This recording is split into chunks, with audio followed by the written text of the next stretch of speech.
Okay, last time carbonyl stretching frequency पढ़ रहे थे हम लोग, थोड़ा थोड़ा जल्दी से रिवीजन कर लेते हैं, फिर ये प्रॉब्लम लगाएंगे उसके बाद।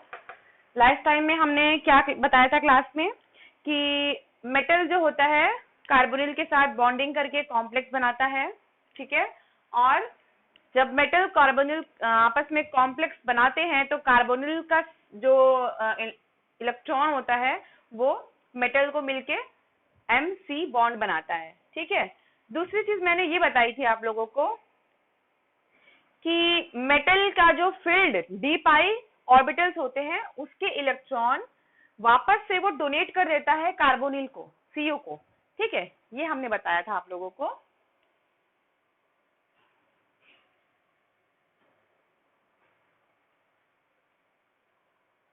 ठीक है, मेटल क्या करता है, इलेक्ट्रॉन वापस उसको देता है और क्या बनाता है, पाई बैक बॉन्डिंग होती है। इस पाई बैक बॉन्डिंग की वजह से क्या होता है, पाई बैक बॉन्डिंग की वजह से मेटल और कार्बोनिल के ऑर्बिटल्स काफी अच्छे से ओवरलैप करते हैं, तो MC बॉन्ड काफी स्ट्रेंथ गेन कर लेता है और MC बॉन्ड की स्ट्रेचिंग फ्रीक्वेंसी जो होती है वो बढ़ जाती है। इतना बताया था मैंने मेटल के बारे में। सेकेंड चीज कार्बोनिल के बारे में ये बताया था कि क्योंकि कार्बोनिल का एंटी बॉन्डिंग ऑर्बिटल खाली होता है, तो जब ये मेटल बैक बॉन्डिंग करता है, बैक इसको इलेक्ट्रॉन देता है CO के एंटी बॉन्डिंग ऑर्बिटल में, तो क्योंकि CO के जब एंटी बॉन्डिंग में इलेक्ट्रॉन जाता है तो उसका जो बॉन्ड ऑर्डर है वो घट जाता है, ठीक है। बॉन्ड ऑर्डर घट जाता है और CO का जो बॉन्ड होता है उसका स्ट्रेंथ भी डिक्रीज कर जाता है, तो स्ट्रेचिंग फ्रीक्वेंसी CO की क्या होती है, डिक्रीज हो जाती है। तो सीधी सी बात है, MC और CO बॉन्ड ये दोनों आपस में क्या है, कॉम्प्लीमेंट्री हैं। कोई भी फैक्टर जो MC बॉन्ड को स्ट्रेंथ देगा वो फैक्टर CO बॉन्ड का स्ट्रेंथ हटा देगा, मींस इसका स्ट्रेंथ डिमिनिश कर देगा। ओके, इतना बताया था। ये भी बताया था कि ऐसे किसी भी फैक्टर से मेटल पे इलेक्ट्रॉन का कंसंट्रेशन जब बढ़ेगा, मेटल पे जब इलेक्ट्रॉन का कंसंट्रेशन बढ़ेगा तो बैक पाई बॉन्डिंग बढ़ेगा और CO जो आपका है वो उतना ही स्ट्रेचिंग फ्रीक्वेंसी उसकी क्या होती जाएगी, वीक होती जाएगी। इतना मैंने लास्ट क्लास में आप लोगों को मेटल कार्बोनिल कॉम्प्लेक्सेस में स्ट्रेचिंग फ्रीक्वेंसी के बारे में बताया था। अब ये प्रॉब्लम दिया गया है, इस प्रॉब्लम में ये कॉम्प्लेक्सेस है, ये आपका फ्री है, फ्री कार्बोनिल है, ये हेक्सा कार्बोनिल वेनेडेट है, ये आपका हेक्सा कार्बोनिल क्रोमियम है, ये आपका हेक्सा कार्बोनिल मैंगनीज है और ये आपका BH3 के साथ कार्बोनिल का कॉम्प्लेक्स है। ये पांचों कॉम्प्लेक्सेस में ये ऑप्शंस दिए हैं, 3 ऑप्शंस दिए गए हैं, हमको बॉन्ड लेंथ देखना है, ठीक है। बॉन्ड लेंथ को डिक्रीजिंग मतलब घटते हुए क्रम में लिखना है हमें, मतलब सबसे ज्यादा जिसका बॉन्ड लेंथ है उससे कम और सबसे कम। इसको प्रॉब्लम्स को देखिए, इन तीनों में से कौन सा ऑप्शन होगा करेक्ट, कौन सा ऑप्शन होगा बताइए। सेकंड लग रहा है। प्रॉब्लम पहले ये बताइए क्या पूछा गया है, इसमें पूछा गया है मैंने बॉन्ड लेंथ, हाँ, decreasing order of bond length मतलब बॉन्ड की लंबाई, यही समझ में आता है ना। ये ये हमने बताया था लास्ट क्लास में कि bond order is inversely proportional to bond length. अब बताइए कौन सा होगा इन तीनों में।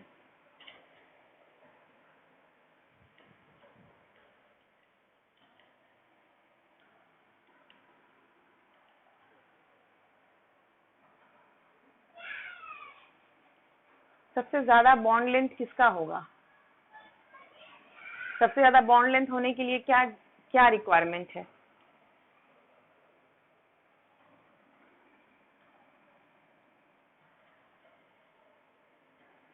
नहीं आ रहा,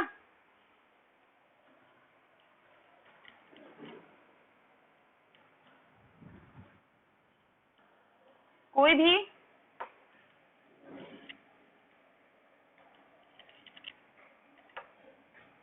अच्छा, क्या बताया मैंने? Carbonyl stretching frequency. अच्छा ये बता दीजिए हमको, इन तीनों में से कार्बोनिल स्ट्रेचिंग फ्रीक्वेंसी की अगर हम बात करेंगे, कि कार्बोनिल स्ट्रेचिंग फ्रीक्वेंसी अगर डिक्रीजिंग ऑर्डर में करना हो, सबसे ज्यादा कार्बोनिल स्ट्रेचिंग फ्रीक्वेंसी किसकी होगी?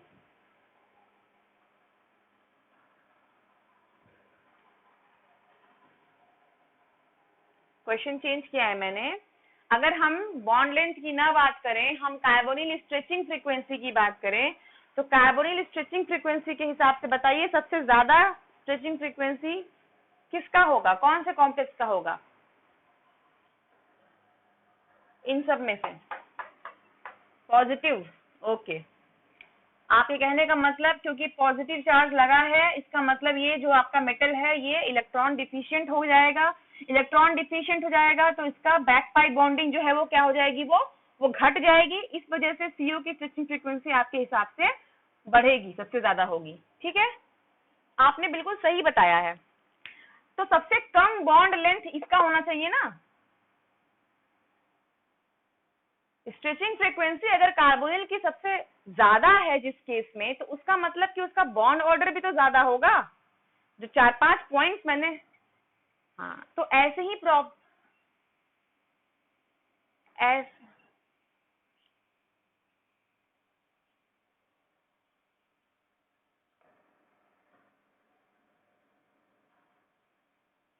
आ, ये देखिए ये प्रॉब्लम है, arrange in decreasing bond length order.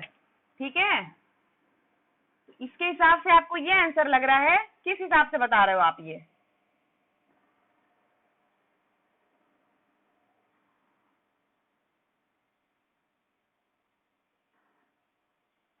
इसका बड़ा होगा MnCO6+ का?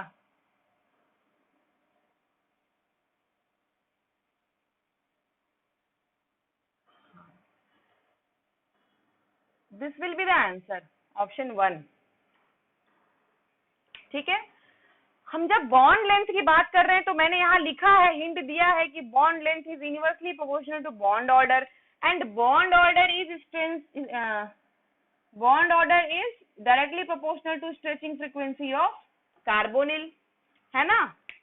Stretching frequency of carbonyl is directly proportional to bond order is inversely proportional to bond length. मतलब जो जो फैक्टर से सीओ की फ्रीक्वेंसी बढ़ेगी, उस फैक्टर से उसके बॉन्ड ऑर्डर भी बढ़ेंगे, उसी फैक्टर से उसके बॉन्ड लेंथ क्या हो जाएंगे, घटेंगे। तो जितना ज्यादा, सबसे ज्यादा इसमें स्ट्रेचिंग फ्रीक्वेंसी हम बता दें, इससे भी ज्यादा स्ट्रेचिंग फ्रीक्वेंसी इसकी है। अगर ये ऑर्डर देखें हम बॉन्ड लेंथ का, तो क्योंकि ये माइनस चार्ज है, तो माइनस चार्ज मतलब कि हमारे मेटल के पास इलेक्ट्रॉन डेंसिटी बढ़ रही है। ठीक है, इलेक्ट्रॉन डेंसिटी बढ़ेगी तो वो बैक पाई बॉन्डिंग ज्यादा करेगा, बैक पाई बॉन्डिंग ज्यादा करेगा तो सीओ की स्ट्रेचिंग फ्रीक्वेंसी क्या हो जाएगी, घटेगी। ठीक है, सब तो सीओ की स्ट्रेचिंग फ्रीक्वेंसी क्योंकि इसमें सबसे कम है, इसका मतलब कि बॉन्ड लेंथ सबसे ज्यादा किसका होगा, इसका होगा। ये तो समझ में आ गया सबको?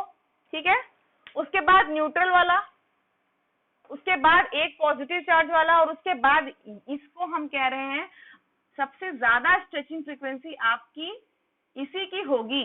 क्यों? क्योंकि ये BH3 है और ये बाकी सब देखिए ट्रांजिशन। हाँ बिल्कुल सही, बाकी जितने भी मेटल हैं सब ट्रांजिशन मेटल है। ट्रांजिशन मेटल में d ऑर्बिटल्स वैकेंट भी होते हैं, भरे भी होते हैं, इनके पास बहुत जगह है, बहुत इलेक्ट्रॉन है। लेकिन जब हम बोरॉन की बात करते हैं तो BH3 complex is electron deficient complex. इसके पास इलेक्ट्रॉन ही नहीं है, ये देगा क्या सीओ को? बात समझ में आ रही है? इसमें ऐसा कोई कंडीशन ही नहीं है कि बैक पाइप बॉन्डिंग जैसा कुछ हो रहा है, इसमें ऐसा कुछ हो ही नहीं रहा है। तो इसको हम एक तरह से ये वाला नहीं है ऑप्शन में, सॉरी। तो इसको हम एक तरह से फ्री ही मान सकते हैं सीओ को। ठीक है, क्योंकि इसमें कोई बैक पाई बॉन्डिंग नहीं हो रहा है। तो सारा सबसे ज्यादा अगर स्ट्रेचिंग फ्रीक्वेंसी की बात करेंगे तो BH3CO की होगी, उसके बाद MnCO6+ वाले की होगी, फिर न्यूट्रल वाले की होगी, फिर नेगेटिव वाले की होगी। अगर हम यही क्वेश्चन अगर पलट दिया गया होता, यही क्वेश्चन अगर ऐसे पूछा जाता कि कार्बोनिल की स्ट्रेचिंग फ्रीक्वेंसी क्या आप अरेंज करिए, तो सबसे ज्यादा इसका होता, फिर इसका, फिर इसका, फिर इसका, और जो स्ट्रेचिंग फ्रीक्वेंसी का होगा उसी का जस्ट रिवर्स हमारा बॉन्ड लेंथ का होगा। बात समझ में आ रही सब लोगों को? प्रॉब्लम जरूरी नहीं है कि आपको केवल एक ही चीज से पूछे कि स्ट्रेचिंग फ्रीक्वेंसी बता दीजिए आप, ऐसे नहीं पूछेगा। जरूरी थोड़ी ना है कि आपको ऐसे ही पूछेगा ये। ठीक है, प्रॉब्लम को बहुत तरीके से घुमाया जा सकता है, बॉन्ड लेंथ से, बॉन्ड ऑर्डर से घुमा सकते हैं, स्ट्रेचिंग फ्रीक्वेंसी से घुमा सकते हैं, या इसी प्रॉब्लम को सीओ ना देके एमएल के बारे में, एमसी के बारे में बात कर सकता था कि मेटल और कार्बोनिल आप लेंथ के बारे में बताइए। तो आपको क्वेश्चन बहुत ध्यान से पढ़ना है कि पूछ क्या रहा है, उसके बाद जितने भी फैक्टर्स हैं उसके हिसाब से रिलेशन बना बना के तब प्रॉब्लम को सॉल्व करना है। क्लियर है सबको ये प्रॉब्लम? अब इसको मैं रब करने जा रही हूँ। लीगेंड, मैंने पिछली बार आपको बताया था, लीगेंड कंट्रीब्यूशन के बारे में बताएंगे कि लीगेंड का क्या इसमें हाथ होता है, स्ट्रेचिंग फ्रीक्वेंसी। और अभी तक हम जो भी देख रहे थे वो प्योर मेटल और कार्बोनिल का कॉम्प्लेक्स था, ठीक है।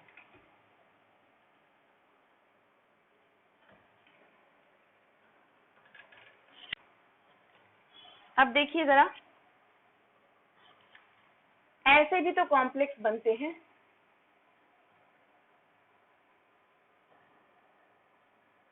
ठीक है, ऐसे भी तो कॉम्प्लेक्स बन सकते हैं। प्योर कार्बोनिल की बात करें, जैसे हम अभी बता रहे थे ये, तो अगर किसी एक लीगेंड को, कार्बोनिल के किसी एक लीगेंड को, यहाँ पे 6 लीगेंड है कार्बोनिल के, है ना, मेटल आपका है और इस पे 6 लीगेंड लगे हुए हैं इस तरीके से ऑक्टाहेड्रल ज्योमेट्री में, ठीक है। तो हम किसी एक लीगेंड को दूसरे किसी लीगेंड से भी तो बदल सकते हैं। समझ में आ रही है मेरी बात? हम कार्बोनिल को, अगर जैसे कि ये हो गया तो क्या हो जाएगा, ML2CO4 हो जाएगा, ये कॉम्प्लेक्स हो जाएगा। मतलब कहने का कि ये कार्बोनिल प्योर कॉम्प्लेक्स नहीं होगा, इसमें 2 कार्बोनिल को हम किसी दूसरे लीगेंड से रिप्लेस कर दे रहे हैं, ठीक है। तो अब जो पढ़ने जा रहे हैं वो ये है कि अगर हम किसी लीगेंड से रिप्लेस करते हैं तो इस रिप्लेसमेंट का कार्बोनिल स्ट्रेचिंग फ्रीक्वेंसी पे क्या इफेक्ट पड़ता है, ठीक है। दिस इज द क्वेश्चन, ये ही पॉइंट है, क्योंकि अभी तक तो प्योर कार्बोनिल का हम लोगों ने स्ट्रेचिंग फ्रीक्वेंसी देखा और कुछ प्रॉब्लम्स भी लगाए। अब ये मिक्स्ड कॉम्प्लेक्स में आता है, इसमें कुछ कार्बोनिल को लीगेंड रिप्लेस कर देते हैं और हमको ये देखना होता है कि ये जो लीगेंड है इसका कार्बोनिल स्ट्रेचिंग फ्रीक्वेंसी पे क्या इफेक्ट पड़ता है, ठीक है। तो देखिए लीगेंड जो है वो 2 टाइप्स के हो सकते हैं, या 3 होते हैं, टोटल 3 टाइप्स के होंगे। एक लीगेंड ऐसा होगा जो सिग्मा डोनर होगा और पाई एक्सेप्टर होगा। सेकेंड लीगेंड ऐसा होगा जो केवल और केवल सिग्मा डोनर होगा। थर्ड ऐसा होगा जो केवल और केवल पाई एक्सेप्टर होगा, ठीक है। हमारे जो लीगेंड्स हैं उनकी 3 कैटेगरी हम बता रहे हैं आपको। पहला कैटेगरी है जो कि सिग्मा डोनर है और पाई, इसको लिख दे इस तरीके से, फिर अच्छा भी इसको बताएंगे, अलग अलग बताएंगे। तो एक होता है कि सिग्मा डोनर मतलब कि जिसके पास लोन पेयर ऑफ इलेक्ट्रॉन है और वो इलेक्ट्रॉन को डोनेट कर सके, ठीक है। पाई एक्सेप्टर मतलब कि, पाई एक्सेप्टर मतलब कि उसके जो ऑर्बिटल्स हैं उसमें कुछ p ऑर्बिटल या अदर कोई भी ऑर्बिटल वैकेंट है, खाली है, जो इलेक्ट्रॉन एक्सेप्ट कर सकता है, that is what we call pi acceptor, ठीक है। सेकेंड पॉइंट क्या है इसमें, प्योरली और प्योरली वो सिग्मा ही डोनर है, मतलब कि वो इलेक्ट्रॉन एक्सेप्ट नहीं कर सकता, उसके पास एक्सेप्ट करने के लिए जगह नहीं है, ऑर्बिटल खाली नहीं है, वो प्योरली लोन पेयर डोनेट करेगा, सिग्मा डोनर हो गया, ठीक है। और तीसरा जो है वो सबसे ज्यादा, मतलब वो उनके पास इतने लोन पेयर कुछ नहीं है, वो आपके केवल पाई एक्सेप्टर है, बहुत स्ट्रॉन्ग पाई एक्सेप्टर हैं जो कि अपने वैकेंट ऑर्बिटल में इलेक्ट्रॉन को एक्सेप्ट करते हैं। तो ये कैटेगरीज हैं लीगेंड्स की। अब अभी हम एक एक को एक्सप्लेन करेंगे, उसके अंदर कौन कौन से लीगेंड्स आते हैं उनके एग्जांपल्स देंगे, ठीक है।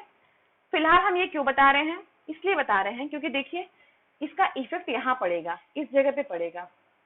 हमारा लीगेंड ऐसा है जो सिग्मा डोनर है, सिग्मा डोनर है मतलब कि वो ज्यादा से ज्यादा इलेक्ट्रॉन देगा मेटल को। ठीक है, क्या होता है, पहले तो कार्बोनिल भी देता है और बॉन्ड बनता है आपका, और लीगेंड भी एक्स्ट्रा इलेक्ट्रॉन दे रहा है, तो इसकी डेंसिटी क्या हो गई इलेक्ट्रॉन की मेटल पे, बढ़ जा रही है। बढ़ेगी तो क्या होगा, ये बैक पाई बॉन्डिंग करेगा। तो ऐसे लीगेंड जो बहुत अच्छे डोनर हैं, ऐसे लीगेंड जो बहुत अच्छे डोनर की तरह काम कर रहे हैं, वो लीगेंड मेटल पे इलेक्ट्रॉन का कंसंट्रेशन क्या करेंगे, बढ़ाएंगे। और जब इलेक्ट्रॉन का कंसंट्रेशन मेटल पे बढ़ेगा तो बैक पाई बॉन्डिंग भी बढ़ेगी। बैक पाई बॉन्डिंग बढ़ेगी तो सीओ की जो फ्रीक्वेंसी है, इस केस में देखिए ऐसे अगर लीगेंड आपको मिल जाए तो उस केस में सीओ की जो फ्रीक्वेंसी है वो घटेगी। बात समझ में आ रही है। और फ्रीक्वेंसी ऑफ एम सी क्या होगी, बढ़ेगी। ऐसा कब होगा, ऐसा तब होगा जब सीओ को कुछ ऐसे लीगेंड रिप्लेस कर दे जो कि बहुत अच्छे डोनर हो। तो एक तो ये बात हो गई। दूसरी चीज ये है कि अगर हमारा जो कार्बोनिल है, सॉरी लीगेंड है, वो बहुत अच्छा पाई, एक बात हम बता दें आपको, सीओ भी खुद में एक अच्छा पाई एक्सेप्टर लीगेंड है। ठीक है, सीओ भी तो लीगेंड है, कार्बोनिल भी एक लीगेंड है, और ये अच्छा पाई एक्सेप्टर लीगेंड है। ठीक है,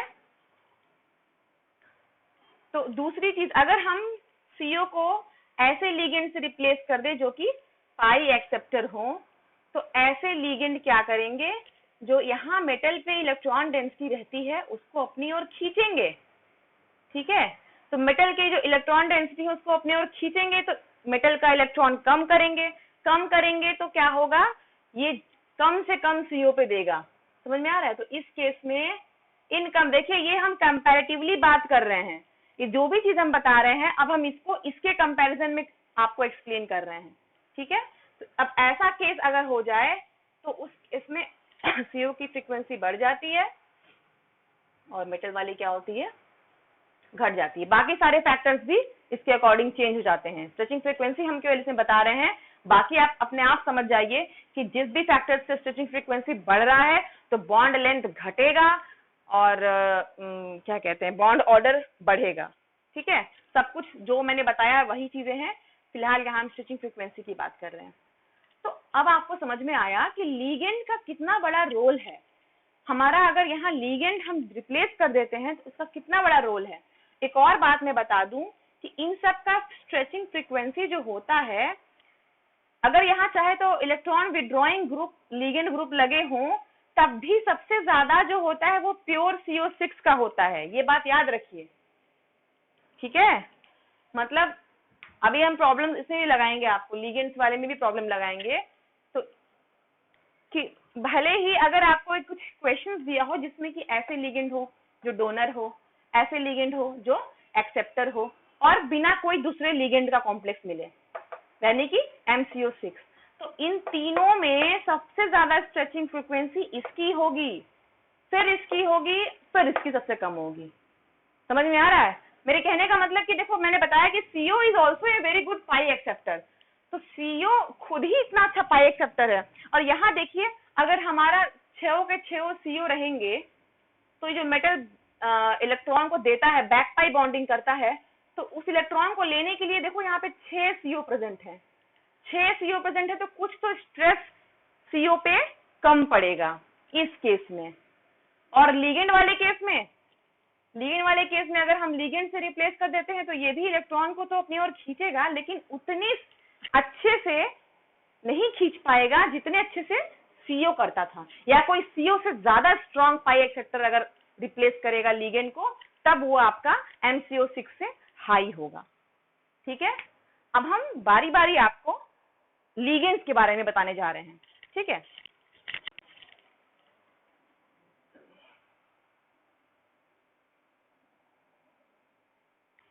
अब हम एक एक लीगेंड्स करके बताते हैं आपको। ये हम रब कर दे रहे हैं, इसको आप लोग समझ लिए होंगे अच्छे से।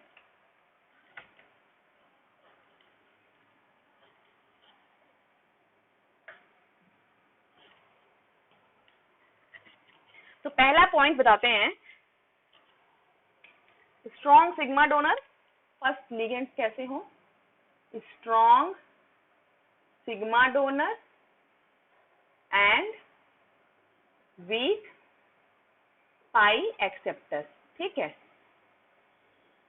ये कैटेगरी जो लिगेंड्स की है वो कैसे लिगेंड्स है, जो कि बहुत अच्छे सिग्मा डोनर है, पाई एक्सेप्टर भी है लेकिन वीक पाई एक्सेप्टर है। ठीक है, इस केस में जितने भी फॉस्फोरस आते हैं, आप फॉस्फोरस के कॉम्प्लेक्सेस हैं ये आते हैं।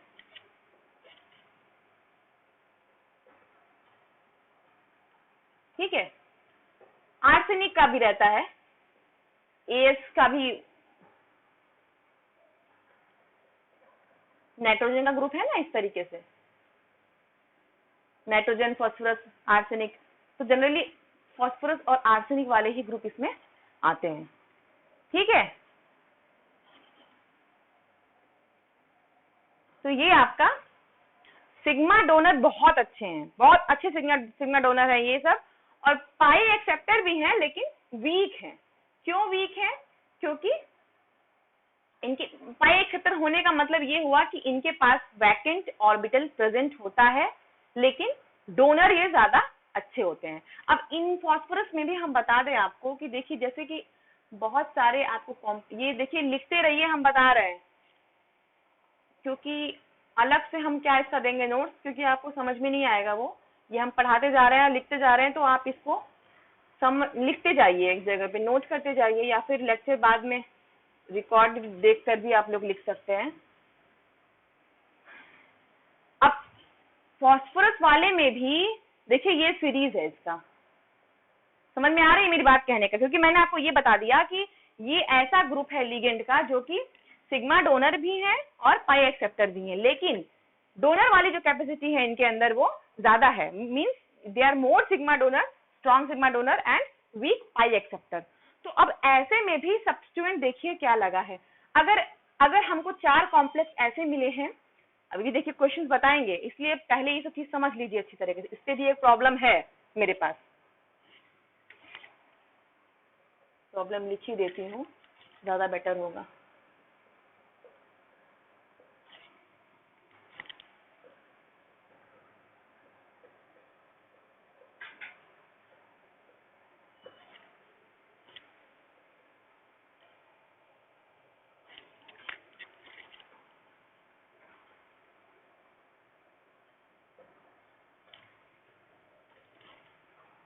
ये देखिए ये कॉम्प्लेक्सेस हैं आपके, अगर हम आपसे पूछें कि इन सब कॉम्प्लेक्सेस में, इन चारों कॉम्प्लेक्सेस में सबसे ज्यादा स्ट्रेचिंग फ्रीक्वेंसी कार्बोनिल की किसमें होगी, अरेंज करिए, बताइए हमें अब आप लोग।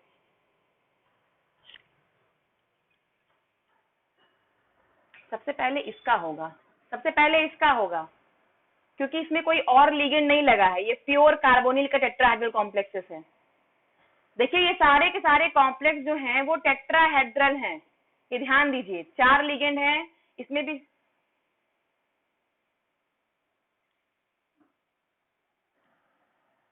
पाई डोनर मतलब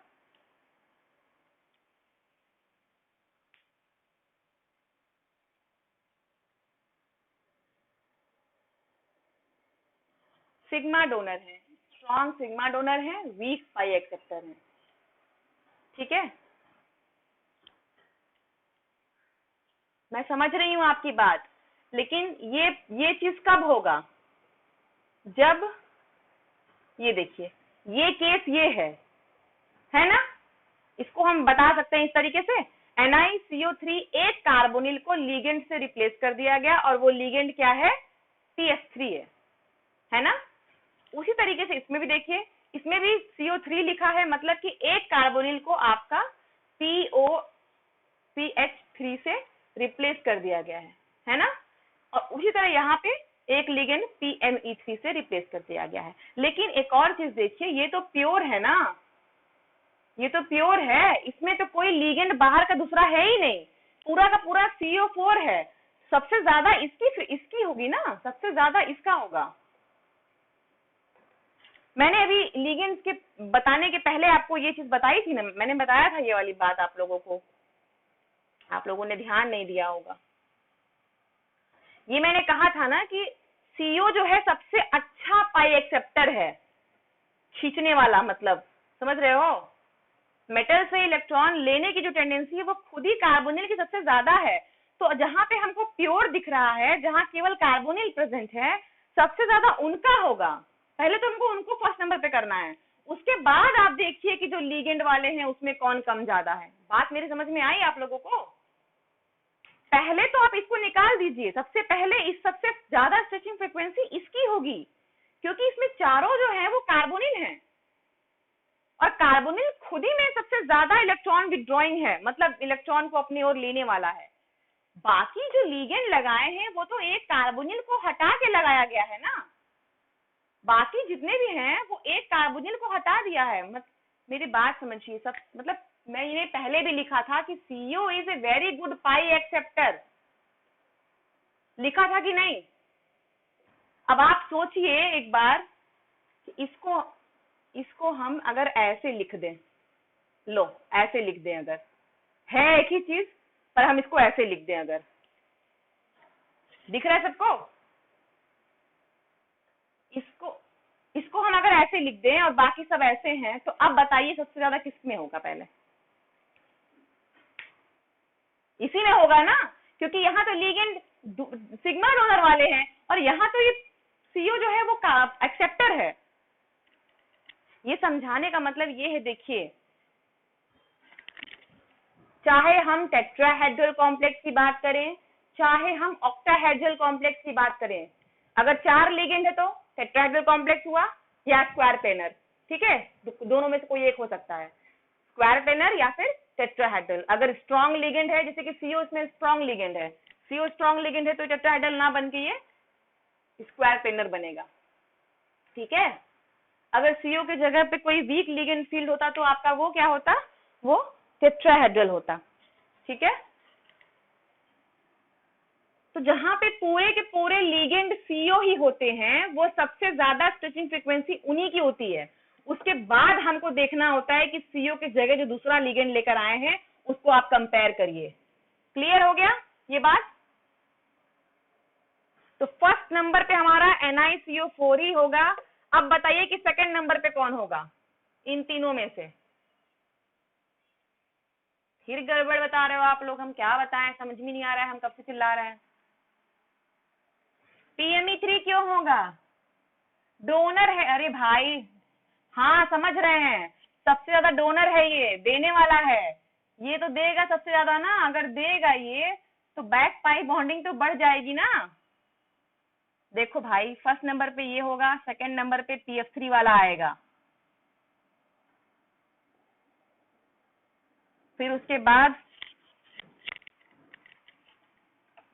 थर्ड नंबर पे आएगा ये वाला,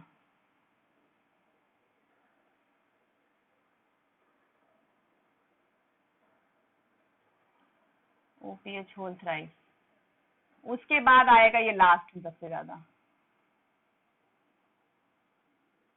अब हम इसके आगे बढ़ नहीं सकते अगर आप लोग को ये समझ में नहीं आ रहा है तो।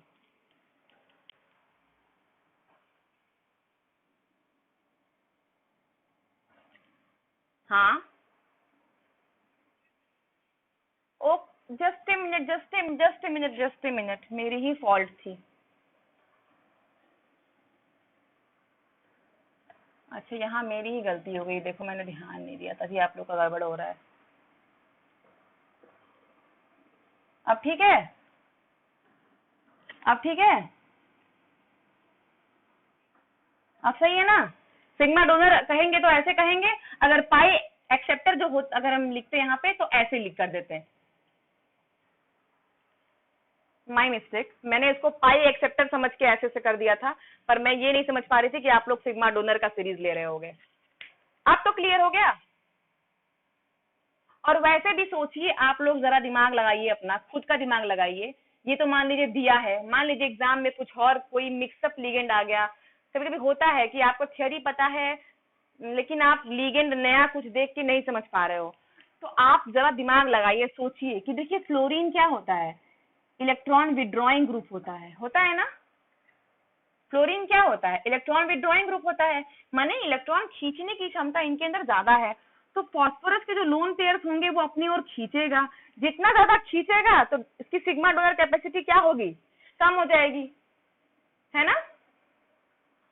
उसी प्रकार से यहाँ देखिए POPH है, OPH है तो इसमें O लगा है, O की भी क्या होती है, इलेक्ट्रॉन विड्रॉइंग कैपेसिटी होती है, तो इसका जो लोन पेयर होगा वो अपनी ओर खींचेगा। तो समझ में आ रही है मेरी बात। और सबसे ज्यादा आपका PMe3 जो होगा वो सिग्मा डोनर की तरह काम करेगा, जो सबसे ज्यादा सिग्मा डोनर की तरह काम करेगा, मतलब कि ये हुआ, मतलब कि ये देखिए, अब PMe3 में ये Me3 क्या है, CH3 ग्रुप है, ये तो इसके अंदर इलेक्ट्रॉन विड्रॉइंग टेंडेंसी तो है नहीं, तो सबसे ज्यादा जो सिग्मा डोनर की तरह काम करेगा वो ये PMe3 वाला करेगा। जितना मतलब कहने का ये कि बहुत ज्यादा ये इलेक्ट्रॉन निकल को देगा और उतना ही ज्यादा निकल क्या करेगा, बैक पाई बॉन्डिंग करेगा। तो स्ट्रेचिंग फ्रीक्वेंसी इस केस में Cu की सबसे ज्यादा क्या होगी, घटेगी। अब समझ में आ गया,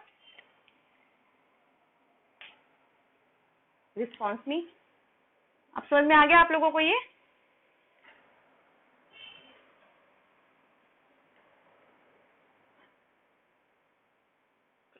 एकदम से क्लियर है ना। देखिए मैंने यहाँ पे, हो सकता है एग्जाम में कभी आपको ये भी दे दे, PCl3 दे दे, ठीक है। तो ये सब थोड़ा माइंड सेटअप करना पड़ेगा आप लोगों को। हाइड्रोजन, इसमें हाइड्रोजन कहाँ है, हैलोजन, हाँ हाँ हाँ हाँ, हैलोजन में भी सबसे ज्यादा इलेक्ट्रॉन विड्रॉइंग ग्रुप F है ना। हाँ तो अभी रुको, एक और सीरीज हम लिखते हैं आप लोगों के सामने, ये बुक का दिया हुआ है, इसको भी करते हैं। पर एक दिमाग में एक बात याद रखना, जो प्योर होते हैं, प्योर मतलब कि जिसमें कोई लिगेंड का सब्स्टिट्यूएंट नहीं होता, सबसे ज्यादा स्ट्रेचिंग फ्रीक्वेंसी उसी की होती है, उसके बाद आप लिगेंड्स को कंपेयर करेंगे। ये बात समझ में आ गई।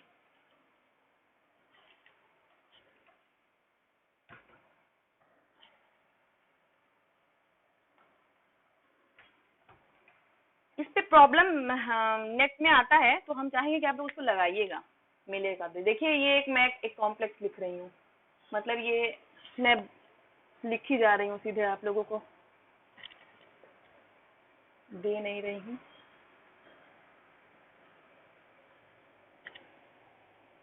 सॉरी,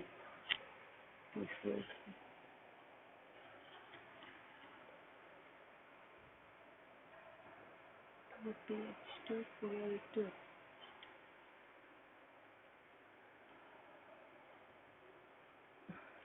3 4 5 3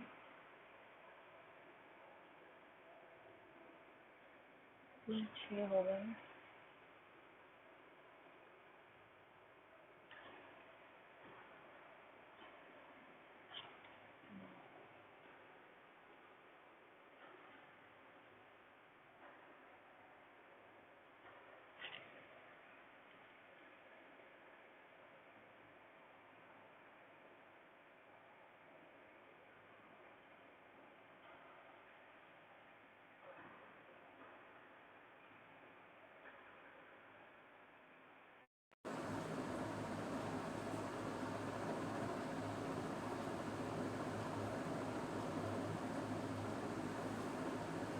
ये समझ में आ रहा है।